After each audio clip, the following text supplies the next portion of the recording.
And so welcome to, and how did that happen so quick? I don't get it. She is so much quicker than us. Hey, everybody, this is Kenny and Kenny Squared. with the Sports on the Positive Tip Podcast. Kenny, good morning. How are you, man? I'm doing good here. Yeah. Happy March. Great time of year, right? Best month of the year. Best month of the year. Now, did I hear you say you gave up watching Yankee baseball for Lent? Was that accurate? Yeah. I'm sorry. Yeah. Yeah. Well, and at this point, easily, no problems whatsoever. Yeah. So a viewpoint there. We'll catch this briefly, and then I think we'll start with the NFL offseason, but some huge news the last couple of days. Cavaliers still holding steady. They had I thought I saw they had a loss there that they came close to winning. I forgot which team it was, but I need to follow them a little closer. But another good week for them. What place are they in? Are they in 4th or 5th place in the East? I think they're in 5th place. Here, okay. I'm gonna pull it up. I believe the loss you were talking about might have been to the 76ers. Oh, they're in 6th place now. They're in 6th place. Okay, what's to the 6th? The surging Celtics have passed them. So, we had Dave last week, and those Celtics are amazing. I got to see maybe the last 5 minutes of the Sunday game with Brooklyn, and Brooklyn hung right in. But man, oh man, Jason Tatum, he has really come into his own. Jaylen Brown, they're, them and the Sixers are going to be a hard out, but so are the Cavs. I don't think anybody's going to want to play them, So they're still hanging tough, right?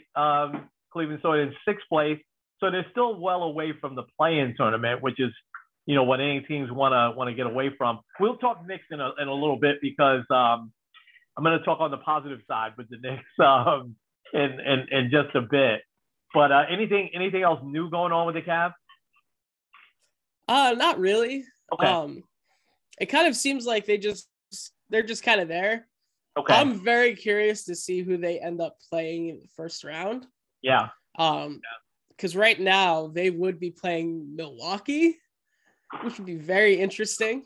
Like I had said last week, though. They're the number 3 seed. Yeah. Milwaukee right now. Wow.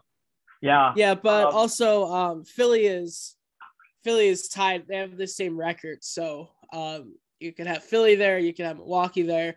The Bulls might be in there, Miami. So it's the East is going to be very interesting this year. It'll be fun. I feel like the West is going to be very like Phoenix, Golden State, Memphis might surprise people. Who in the world knows what the Lakers are going to look like? Yeah. But you wouldn't be surprised if either of those two teams made it. But in the East, you can have Miami, you can have Philly, Brooklyn might get hot. I don't know. Milwaukee's still the defending champ, so Miami was 2 years removed from making the finals, so it'll be interesting. It really will be, and let's say in NBA now, because you bring up some really good stuff. There are so many good teams. And I just can't get a read on, ABC, ESPN. I've always thought that TNT did a better job with the NBA and their showcase Thursday nights, but ESPN and ABC have been doing a really good job, particularly on Sundays. And Sundays, it's tough, right? Especially as the weather gets nicer. Most people aren't going to sit home on Sunday, and you're really, really hardcore, right, to watch an NBA game. But they had the finals rematch with Phoenix and Milwaukee was the second game of their doubleheader. I think they have 4 games. I think the Knicks won late that Sunday night on ESPN as well. But the Bucks really look good, and they look like they're coming together now. I know Phoenix didn't have Devin Booker or Chris Paul, and they battled them right to the last possible second, and then they pulled away. But the Bucks really look like they're ready for the spotlight again, and that experience of the playoffs, them going deep the last couple of years, I think has really helped them. Last 3-4 years, actually, right? the year Miami knocked them out was probably like in the second round, but they've gone like pretty deep over the last few years. So but Miami is so deep. Tyler Hero, um, did I see that he had 31 points in 31 minutes, something like that the other night? I mean, it's unbelievable how much longer wow. as the sixth man. I mean, this guy is just developed into quite a player. Kyle Lowry, obviously, having that veteran presence, and then Oladipo came back. I mean, they're all of a sudden a really, really deep team. And but you mentioned the Bulls. There's a few other sleepers there in the East. So we got to get in more into that. The Celtics and Sixers, obviously. So I'm anxious to hear your thoughts so far on the Sixers and Harden and Embiid, which you called that. You said that's really going to work well with those two guys inside and outside. And so far, it's just been flawless. Yeah. Honestly, I'd heard this yesterday, and it didn't really click for me until I heard this, but like in James Harden's career, when he's had a number two guy, it's always typically been a guard, with the exception of Dwight Howard, kind of in those early days of Houston. Like he's had Chris Paul, he's had Russell Westbrook, he had both him, Westbrook and Durant. And then in Brooklyn, obviously having Durant and Kyrie Irving. He's never had like a dominant big man the way that he now has with Joel Embiid, who Joel Embiid, everyone's kind of saying is kind of the favorite to be the MVP. He's been great. I think with him, like he's probably had the best number two that he's had in his career. I mean, maybe you had Kevin Durant. Right. You've had MVPs on your better team. Fit though is what you're saying, right? Yeah. Better fit. Yeah, I agree. Yeah, absolutely. So honestly, and they've been dominant. When we watched the Knicks Sixers game a couple weeks ago, it's like, man, yeah, like this is a duo that's gonna work. And you have a coach that has some finals experience. I think right now it's hard to have them not as the favorites. My biggest concern is James Harden has been known for not doing well in the playoffs. I look at that game 7 against the Warriors where they missed like 38 threes in a row or something like that. Yeah, that was a disaster. Yeah. Joel Embiid also hasn't had that signature playoff moment. And Doc Rivers is the only coach to blow 3-1 game leads. So that's my only concern with them. Yeah. But maybe this unit could actually do it. I don't know. I look at this kid, Tyrese Maxey, and how he's grown and developed. Because he was teammates with Emmanuel Quickley, there were the ultimate comparisons, although Quickley's played very well over the last 10 games or so. And I think he's going to be an excellent, long-term NBA player quickly, but Maxey has just developed a lot faster than anybody expected. I mean, he's just been a great, third option for them. And Tobias Harris, I always follow him because he's a Long Island guy, and he's done great. And I don't know, they're going to be a tough out, the Sixers, I think. In the playoffs. I don't think any of us would be surprised if they got to the finals, but think about the possibilities of, let's say, them and Milwaukee matching up in a 7-game series, or them and Miami matching up. It's going to be really, really exciting, I think. The East wide open. And I think you nailed it in the West. I think Phoenix will get their guys back together. I think the 4 teams, the 4 top teams there, you're going to see as like the final 4. I think, Utah will be right there, and nobody's going to want to play Memphis. Memphis is going to be a handful. I mean, Ja Morant, forget it. This guy is he's unbelievable. And he also has, developed a lot faster than folks think. Any sleeper team, outside of those 4 teams, do you think in the West that could maybe surprise? Part of me says the Lakers, just because LeBron is still LeBron. Yeah. They got to get in though. Yeah, that's the biggest thing, is they got to get in. Yeah. Maybe Denver, but Denver also kind of seems like they're missing a piece. Yeah. Paul Murray. Yeah. Yeah. Yeah. How about The other Dallas? one, I'm gonna throw out another one here. Yeah. And this is also assuming health as well. I've seen that he's been shooting a little bit, but the Clippers. If you can get Kawhi Leonard back, which they say he's on his way, he's another one I just wouldn't count him out. But right now they're looking at maybe a play-in game, which means they're playing either Phoenix or Golden State in the first round. So Yeah. Yeah, but if they get Kawhi back, it'll be hard because he probably won't have his full legs under him being out this long. But they would be dangerous. I totally agree with that. I threw out there. What about Dallas?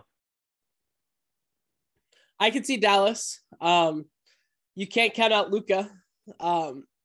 And also with Porzingis gone, I feel like he's kind of been a liability.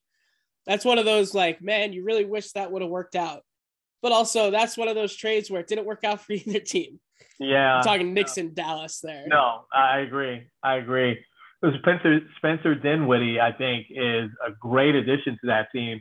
Very underrated player. You know, he's one of those guys that had the Nets cleared out their whole team to get James Harden, you know, and he was one of the casualties there. But I think they'll surprise. Doncic is just unbelievable. It's going to all be about matchups, you know, who they match up with, you know, in the first round. So this is going to be fun. I think the NBA. Let's hit on the Knicks briefly before we jump to the NFL, since we're on the NBA. This to me now, over I'd say the last 8 to 10 games has been now what I think is the Thibodeau mark, because I'm going to say on a positive tip here, this has been a massively disappointing season, obviously, because the expectations were really high, but they've been playing really hard, you know, and they should have beaten Phoenix, you know. I know Phoenix again missing their top two guys, but you know, to have a guy like Cam Johnson as kind of like the third or fourth guy on that team, and then him hit that long three, you know, to win that game was, that was a dagger. But you know, they bounced right back the next night, and they, you know, wire to wire beat the Clippers, you know, and then pretty much made a big comeback against Sacramento on a back-to-back on the road out west. You know, I'm expecting them to give Dallas tonight all they can handle. And again, I'll give Thibodeau credit, because obviously there's had to have been some conversations with Julius Randle. He's looked like a total different player, probably now for about the last 20 games or so. And again, it didn't amount to a lot of wins until these last couple of this last week or so. 46 points, I think he had the other night, but he was aggressive. He was going to the basket. Man, if he can play like that, and if RJ could play the way, you know, he played in the last week or so, and they do that together, they haven't done that together a lot, you know, this year, where, you know, they each hit like 25, 30 points. You know, then the Knicks, I think, you know, get some momentum going into next year. And you know, maybe the talk will stop about them maybe moving Randall, moving RJ, and then they can figure out what other pieces they need, you know, get somebody, you know, hopefully else in the draft. Hopefully it'll be a little bit better than some of these last draft picks over the years, although quickly, obviously, has been good. And Obi, been a little disappointing. I think he regressed a little bit, but I don't think he's going to be a superstar in the league, or a star. I think he'll be a serviceable player, you know, better than Ntilikina and Kevin Knox. No knock on either one of those guys. I'm surprised Ntilikina is still in the league, right? He's with Dallas. I forgot about it. Yeah. So I think that I like what I see over the last 2 weeks in terms of the effort. Well, what would have been some of your thoughts? I'll agree with you here. Because I feel like we've seen a lot of Knicks teams over the last decade or so where they really start to kind of take a downturn around December, January, and then February, they're just absolutely unwatchable. Every night they're getting blown out by 25, 30 points. They have one of these duds where they get blown out by 50. But it seems like they kind of hit that swoon. They had those really bad stretches where they blew the big lead against the Nets. They blew the lead against the Lakers, the Thunder fiasco too. But then they've kind of turned it around a little bit. I love what you said about Julius Randle. I kind of agree there. It seems like he's also kind of taken a turn where in years past, we would have just seen, Julius Randle's putting up 10 points a game, getting booed, getting pretty much run out of town. But it seems like he's kind of turned it around a little bit. And also, this is still without Derrick Rose, which I think is also maybe one of those pieces that they need next year. I don't know how you keep a guy like Derrick Rose healthy, but I think if you do, you have a shot. Mm-hmm. Yeah. But it also seems like, they need another piece. I'm still going to advocate for all of the young guys playing because like a guy like Cam Reddish could be a really good addition. He's been really good. Yeah, he's been really good. And like, I feel like anytime Thibodeau has a chance, he'll bench him for someone that's not that good. Yeah. So like either way, to me, you still have to get a lot of these young guys more time. Obi Toppin, I kind of agree. He's been a little I feel like he's kind of one of those every like couple weeks or so, he's going to give you a nice spark off the bench. Yeah. But like a guy like that might be valuable somewhere else, especially if like there's another team that's like, oh, like I feel like I can kind of fix him and kind of help him become a better player. So I don't know what that piece looks like. Yeah.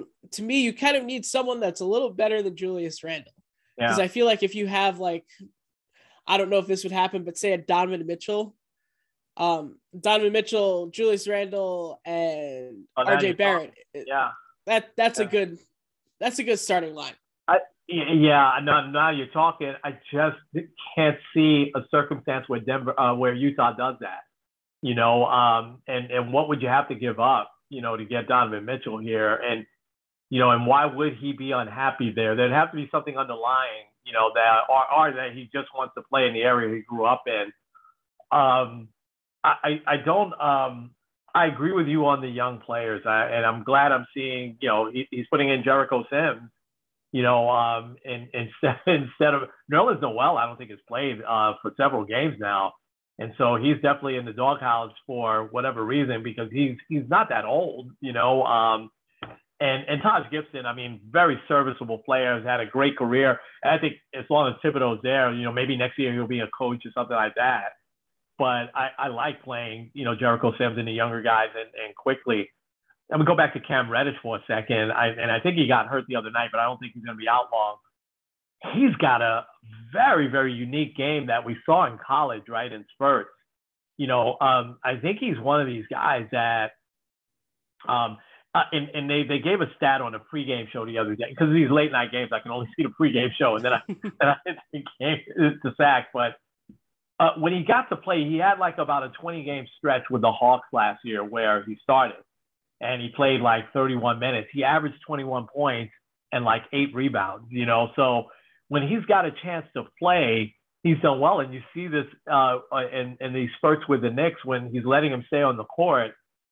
I mean, he's got such a unique game because he's very quick, he's long, and he can shoot the three, which is very adds such a dimension to his game. And he's a really good 3-point shooter. And so I'm really intrigued by him and where he fits.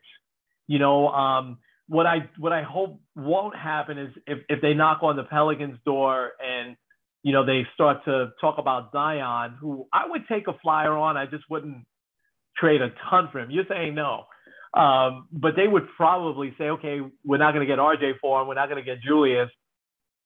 Let's give me Cam Reddish and a number 1 pick, and you can have Zion. But you're totally against that, I'm saying. Well, if it's Cam Reddish and a pick, I would do that. I don't know. Zion continues to have the Greg Oden vibes to me a little bit. Yeah. And also, I did see a thing. I think it's every 6 years the number 1 overall pick is a bust. And he was that 6-year guy. Anthony Bennett was the last one. So Anthony Bennett. Oh my gosh. Yeah. I hope not for his sake, because I think potentially he won't be nearly ever as good as Charles Barkley, but he potentially has, I think, the potential to be that type of player, inside game and everything like that, which would bode well for the Knicks because you could have him inside and RJ and Julius outside. Although Julius is a banger, as well. But I don't know. Reddish, I think a lot of teams would probably want. I think a lot of teams see the talent that he has. He's a very unique player. So anyway, all this talk about Thibodeau going, I mean, I didn't agree with it when they were going bad. I don't agree with it now. I think that he does get these teams to play hard. If you've noticed, he's backed off a little bit on the criticism because, you don't want to kick people when they're down. And I think he's done something with Julius, something clicked, and with RJ. So let's jump to the NFL because there's three huge stories here, right? But let's start with Calvin Ridley. And I got to tell you, Kenny, and I want to hear your full take on this, but I'll just say this up front. I was so not surprised. And not by him because I know him. He's very good. But I don't know him. So what I'm saying is that I'm not surprised that there's an NFL player that got caught gambling. And I'll talk a little bit more. I want us to take that discussion a little further this morning with this. But what was your first take on hearing that, he's suspended right now for a year? Now they'll appeal that and everything like that. But right now he's suspended for a year for gambling on NFL games. First of all, very costly gamble when it's a $1,500 gamble and you're losing $11 million plus. That's crazy, isn't it? Yeah. It's crazy. It's wow. Like, just in that sense, I'm a little shocked there. But also, I'll say straight up, I'm sure he's not the only one. I'd be surprised if he's not the only one.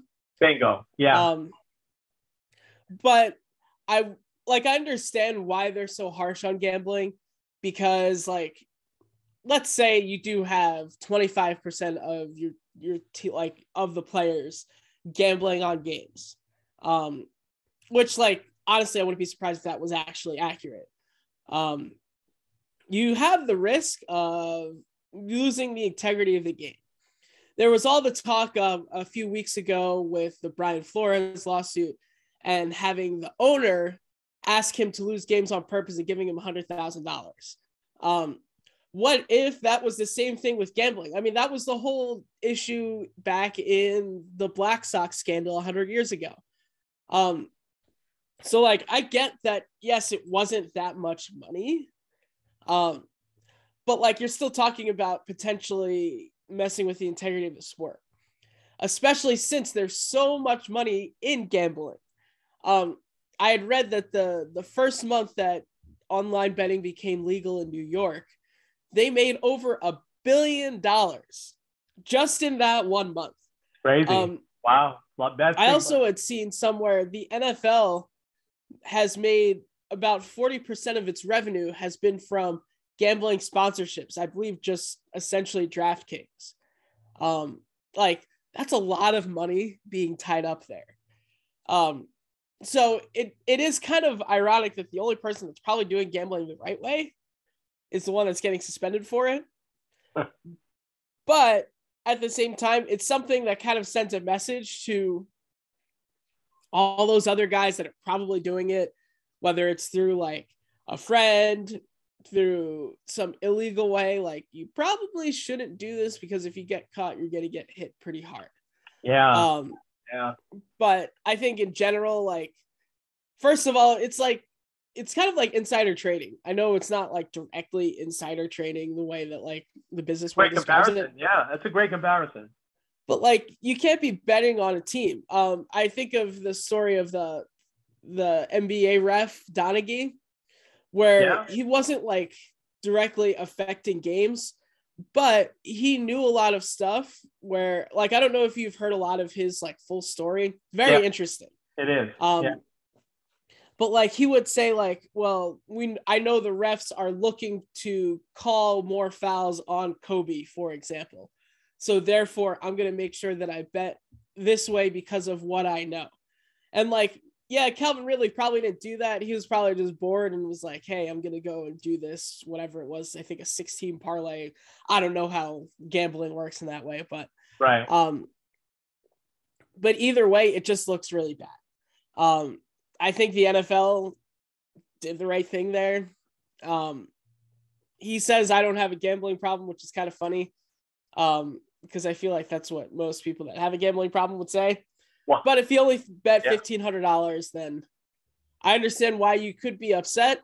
But also, like, we want to keep the NFL having their integrity. Yeah, he didn't deny. He didn't deny. All he said was that I don't have a problem. So you hit on all the points I wanted to hit on, and that's awesome. I love the comparison. I hadn't thought about that. I love the comparison of insider trading. So of my position at my company, because I can sometimes know things that might be coming out, right, to the public before the public knows, there's a blackout period that I can't do anything with any of the stock that I hold, right? And I could get in some serious trouble for telling anybody, on stuff. In my career, I've signed what they call non-disclosures, right? Because, oh my gosh, that's going to blow up. Let me go ahead and sell some of my stock now, or let me buy some more, and so companies put a lot of things in place to prevent that stuff. This is the NFL putting that stuff in place, but it's very reactive. See, proactively, big companies like the company I work for have done that for years. But the NFL is very reactive here. And you hit on everything why I'm not surprised. These are young kids who are online 24/7, very social media savvy and everything like that. With DraftKings and Caesars and all of these other apps, it's become so easy, to do this. Yeah.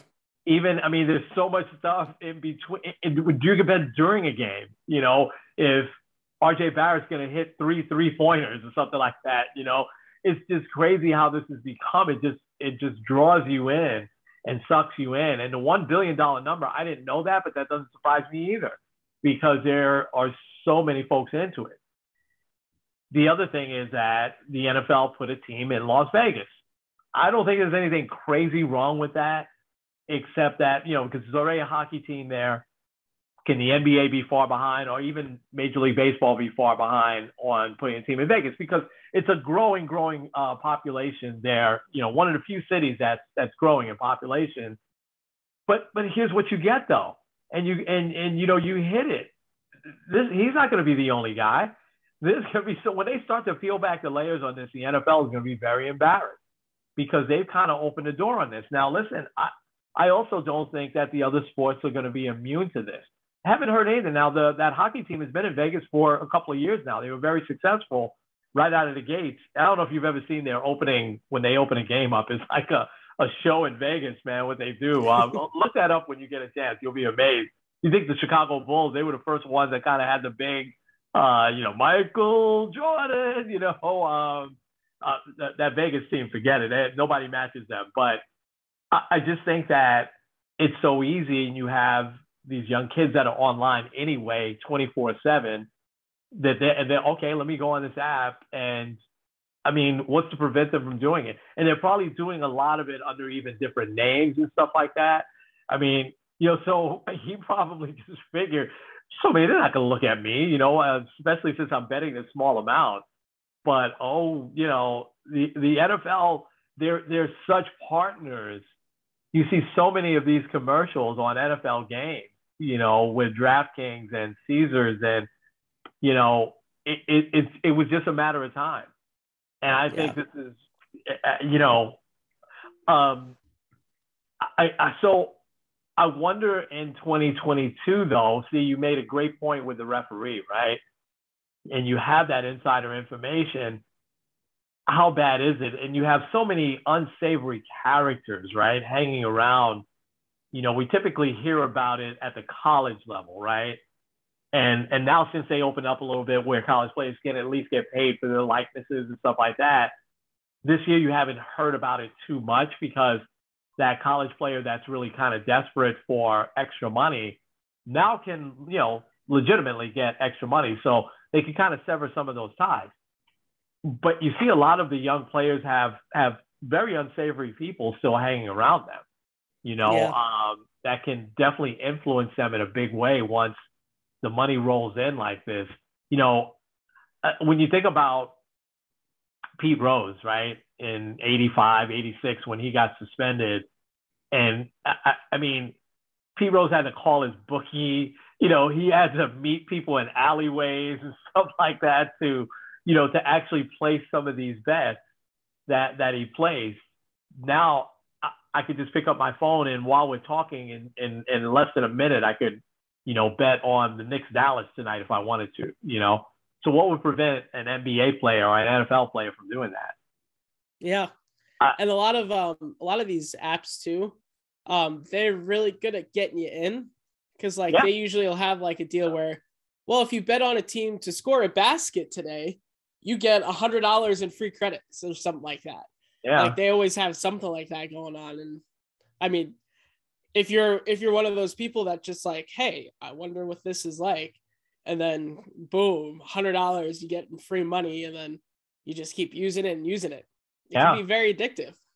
Yeah, and yet at the end of these commercials, they say if you have a gambling problem, call. And so that's a whole other conversation. You're right there, but I guess my question to you is how does sports, forget about the NFL for a second, just sports in general, how do they prevent this? I don't know, because there's always going to be a workaround. Whether it's using a friend or an associate, using a family member, there's always going to be that sense of deniability. But I think they need people that continue to monitor this type of stuff, because while Calvin Ridley never bet against his team, what if, let's just say, I don't know, let's say Luka Doncic, which would be a huge story, bet against the Dallas Mavericks to win tonight, or it would be such a huge deal, because then also he's, especially as a star, he could be a guy that could affect that, throwing balls away, shooting badly on purpose, fouling himself out. There's a lot of different ways that you can subtly affect the outcome of a game. And people can just be like, oh, well, he just had an off night. But you don't know that he had $50,000 on the line to lose the game.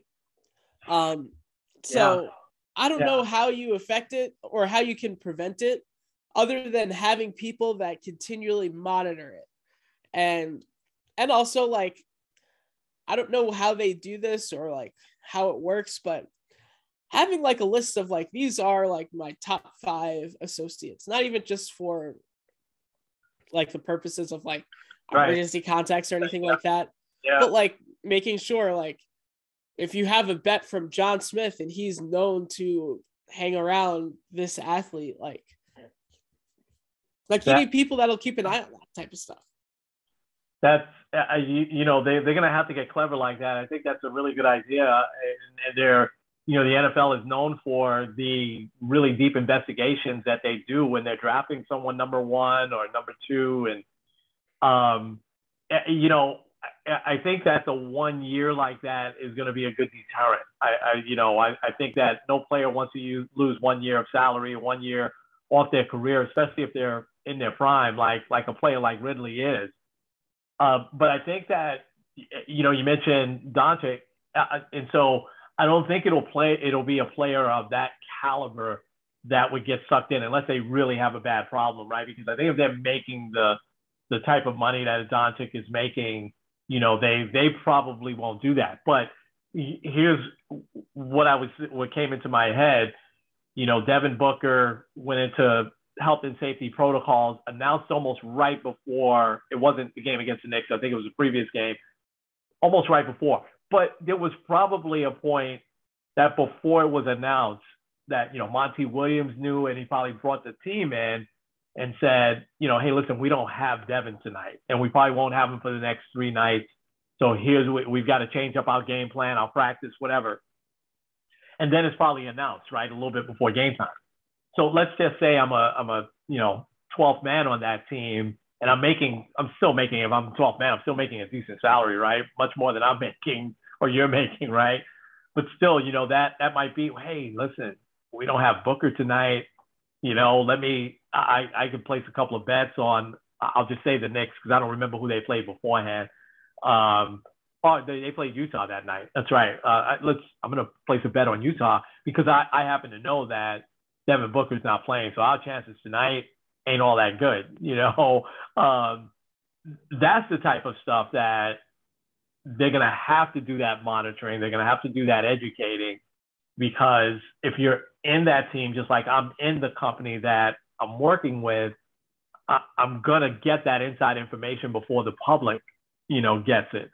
And that's going to, it's the moderate range, the medium range players, the lower salary players that I think you have to worry about. It's probably already happened. It's unfortunately already happened. All right, let's shift gears. That's going to be a big story, I think, going down the road. But let's shift gears to Russell Wilson.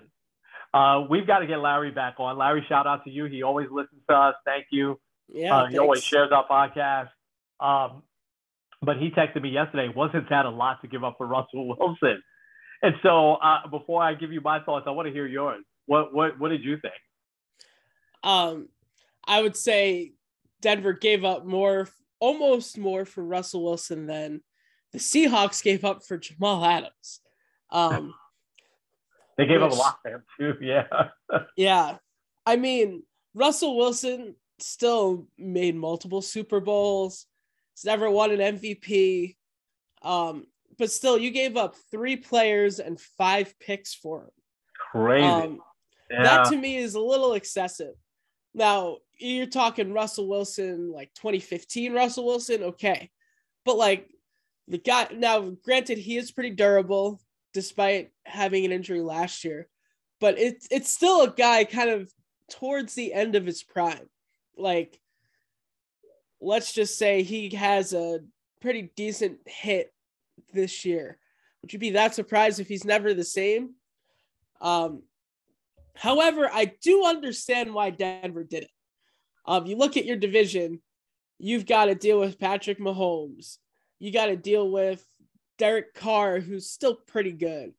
You got to deal with Justin Herbert, who's on the rise. Yeah. So you've got to be really good in the quarterback position, and it looked like Drew Lock wasn't doing it. Teddy Bridgewater is a decent quarterback, but he's not great. So, like, I understand why you do it. And also, Denver is a little bit in the, if we have a quarterback, then we might have a chance at the Super Bowl type of team. Kind of similar to Tampa Bay a couple years ago. Yeah. But still, it's a lot. Yeah. You're giving up 2 firsts and 2 seconds. Those could be 4 pretty decent players. So, yeah, I think it was a lot for him. I know there was like the small glimmer of hope that he would come to the Giants. I would not have been happy giving up 2 firsts, 2 seconds, and a fifth for him. I'm with you, and so I want to give the other side, and this is a little bit older expression that before your time. This is a very Herschel Walker-ish type trade for Seattle, and the reason why I say that, I think there was also 8 players traded for Herschel Walker, and a combination of players and draft picks, and that was how the Cowboys built their dynasty in the 90s because Herschel Walker was very, very good. He's a much better college player than he turned out to be in the NFL, but he was still very good. And, the Vikings traded a bunch of players to the Cowboys, but it was through the picks, that they got, Michael Irvin, Evans. There was some really good players that those picks turned into, and the Cowboys built a mini dynasty there in the 90s off that. So maybe that'll happen with Seattle because Seattle obviously has to retool and rebuild. I think it was a brilliant trade on their end. So yes, it's way too much, I thought, for Russell Wilson, 2022 version of Russell Wilson. But here's what I also told Larry. Russell Wilson is a leader. He's a winner, and he will bring an element to that team that few players would bring in the NFL.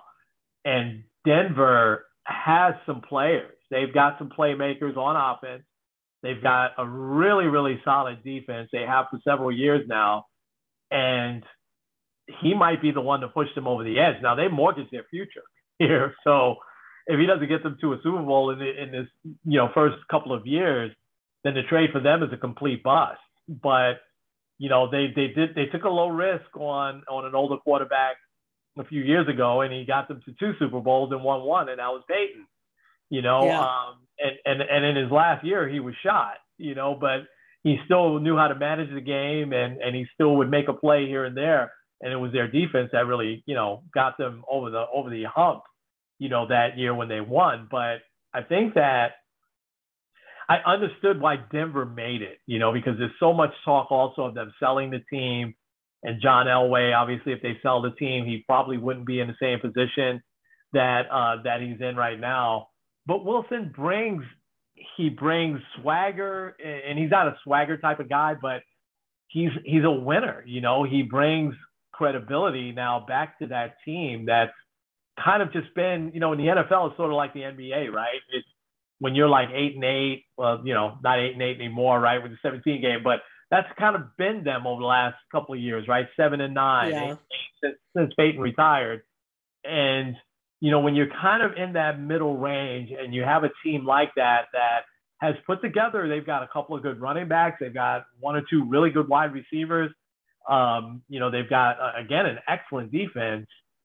And now, they clearly see that. I mean, they've gone through quarterback after quarterback, right? They tried Flacco for a while, Trevor Siemian, Teddy Bridgewater, Drew Lock. I mean, they've just gone through a lot of quarterbacks in the last, 5-6 years.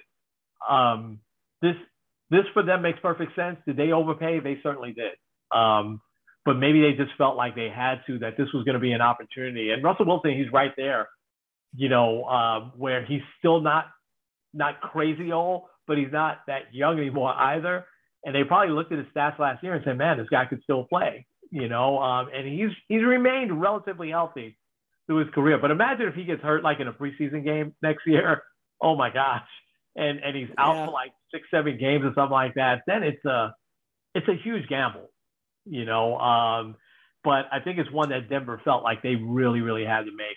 I imagine that's the people in Denver, the fans with the Broncos, because they sell that place out every year. Those fans are great fans there. I imagine that they're actually pretty excited. They're not too concerned with giving up what they gave up. New coach coming in and everything, so. Yeah, and I'll point out a couple of things here. First of all, team that just won the Super Bowl mortgaged their future. I don't think they have a first round pick till 2027, if I'm not mistaken. Yeah. And it worked out. The other thing, probably part of the reason why they had to overwhelm in this, I saw yesterday that the Washington Commanders, still weird saying that, offered 3 first round picks for Russell Wilson. Wow. So they probably had to really beef up their offer. Washington was going to offer 3. See, Washington's not Denver though, although they've been better the last couple of years under Rivera. But Denver has more talent than Washington. It's just my opinion. So that would have been good. So Aaron Rodgers put everything to bed. They've made up. He signed 4 years, $200 million, making him now the highest paid player, or he will be the highest player. Russell Wilson had been the highest paid player for a while, here, but a few guys passed him of recent. But what were your thoughts on that when that first came across? Well, it's interesting. I'd seen a tweet from the Broncos wide receiver Judy, where he just had like a sad emoji, and then a couple hours later, then Russell Wilson comes and he's like, "Oh, we lit now." It was a real good endorsement on Teddy Bridgewater, right? Him sending that out. But I think with Aaron Rodgers, it kind of shows that relationships are worth salvaging. I feel like sometimes people in general, like when something kind of goes wrong, especially in our world today, it's like, well, let's just leave it. Let's go. Like, leave it at the door. But remember last year, there was a lot of issues. Aaron Rodgers being very open about wanting to be traded, hating the GM. him and not Jarvis Landry, Devontae Adams doing the Last Dance stories and everything. So like there was a lot of like Aaron Rodgers is leaving, but it seems like they worked really hard to reconcile. Also, maybe Aaron Rodgers kind of saw the scope and he's like, well, where am I going? If I go to Denver, I got to face Patrick Mahomes twice. Yeah. Not to mention the other quarterbacks that are in the AFC. Like you still got Josh Allen, Joe Burrow's there. If Baker can get his act together, you got Baker Mayfield, Lamar Jackson. Mac Jones is going to have another year under his belt. Like Deshaun Watson, if he comes back. Trevor Lawrence under a new coach, a coach that's won a Super Bowl. There's a lot of really good AFC quarterbacks. In the NFC, you got Matthew Stafford. You got Kyler Murray. You don't even have Russell Wilson anymore. You got Dak Prescott. I mean, who else you got? Also in that division, you have Minnesota, who's kind of in a weird rebuilding-ish. You have the Lions, who have Jared Goff, and they're rebuilding-ish. And you got the Bears, who have Justin Fields in a second year. So they're kind of still rebuilding. So, like, you have yourself, kind of like with the Patriots dominating the AFC East, like, you have a nice, easy path to the playoffs. But at this point, like, there's no more excuses. Like, no more messing with owners and everything. And it's weird because through all of this turmoil, Aaron Rodgers still won back-to-back MVPs. Now it's time to win the Super Bowl. I know, because I agree with everything you said. I love that you put it from a point that relationships can be salvaged. Because remember how much he hated when they fired McCarthy and they brought in, a guy that no one heard of, who's turned out to be an excellent coach. And obviously the coach is much younger, not much, but a few years younger than Rodgers. So I like that they kind of reconciled there, because I agree that's the place for him. That was the best place for him to get back to a Super Bowl. But as you just laid out, man, the road to the Super Bowl is not easy. It is in any conference. There's just so many good teams and good quarterbacks now that it's just not easy. So I think he felt like, Green Bay had a great regular season. They just never seemed to get over the hump in the playoffs. The 49ers also seem to have their number. So, but I could see him getting back to a Super Bowl or even two in these next 4 years.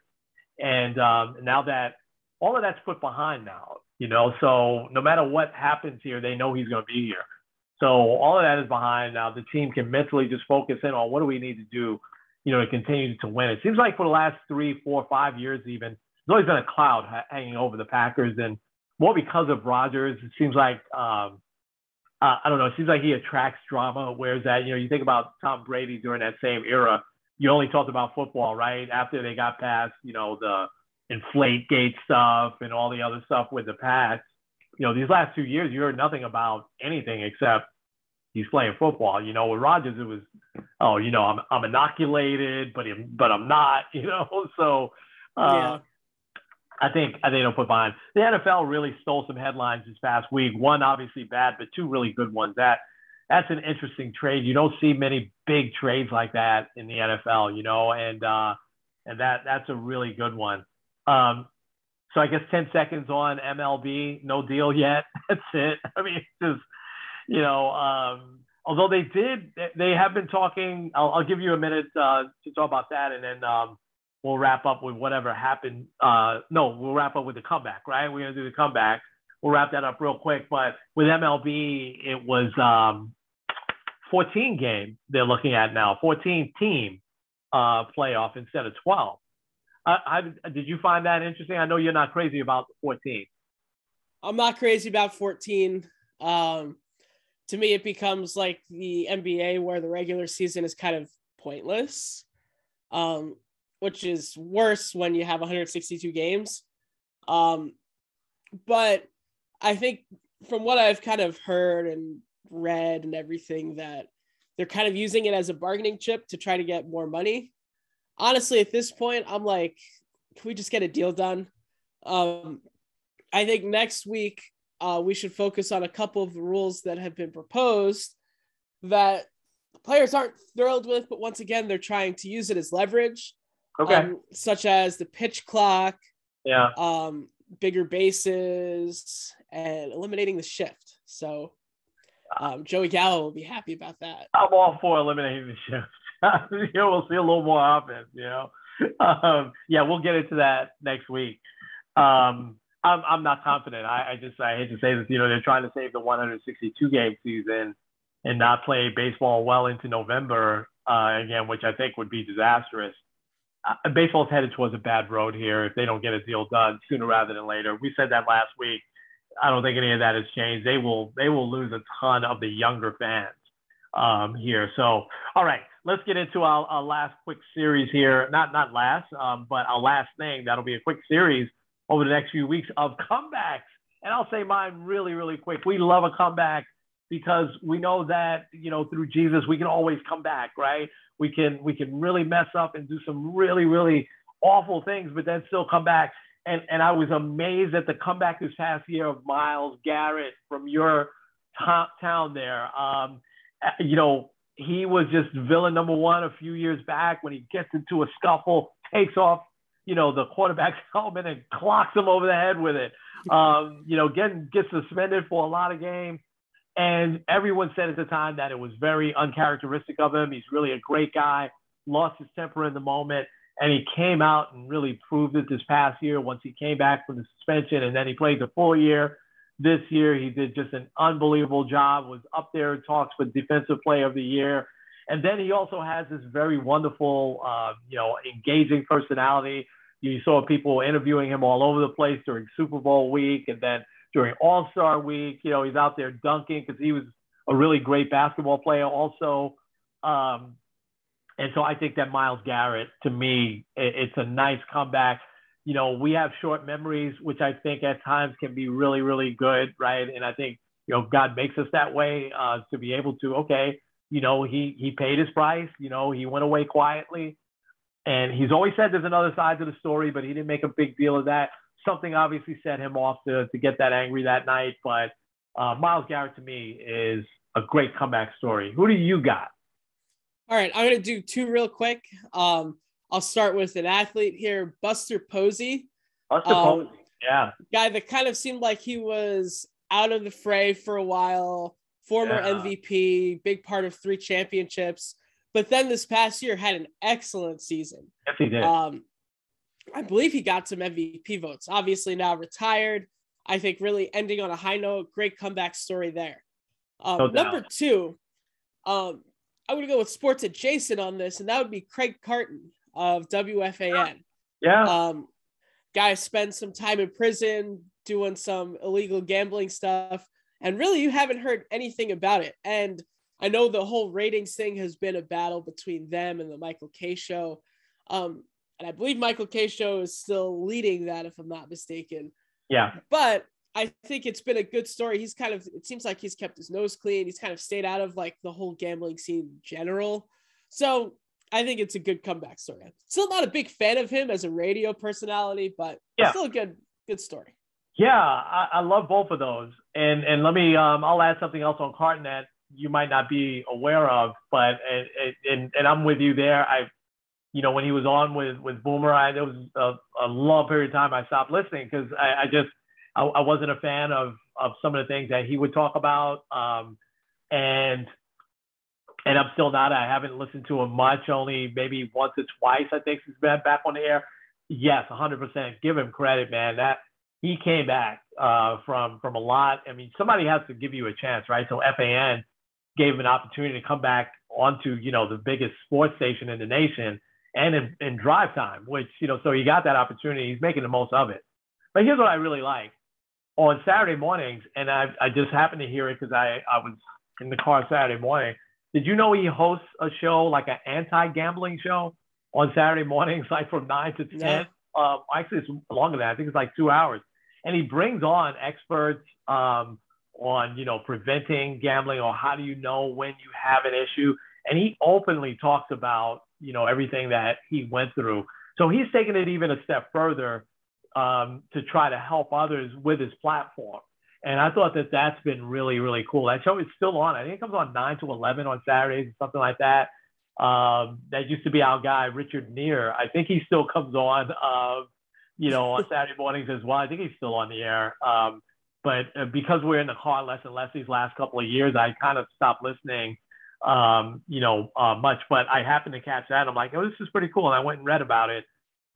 It's pretty cool that he's doing that. So I thought those are two really good ones. Buster Posey, man, put him in the broadcast booth. I think he'll be great, because he definitely a winning ball player, 3 championships. I mean, poor guy. I mean, when it was your guy that ran over him. I say your guy because he played briefly with the Yankees, right? Chris Coghlan, the first baseman, or was it Logan? It was one of the guys from the Marlins. And he bounced around, but he had one really good year.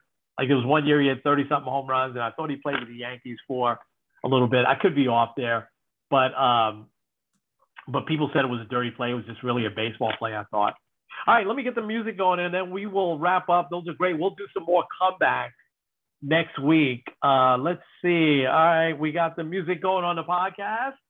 Kenny, take us home. Are you still looking up the guy? Yeah. Yeah, I was like, I can't find him though. Yeah, we'll figure out the name next week. Yeah. Yeah. This is Kenny Squared End. Kenny. With Sports on the Positive Tip. We'll see you next week. March Madness will be happening. March Madness starts. That's right. We'll have to get Mike Clark. We get you back on. Talk about some March Madness. All right. Thanks, guys.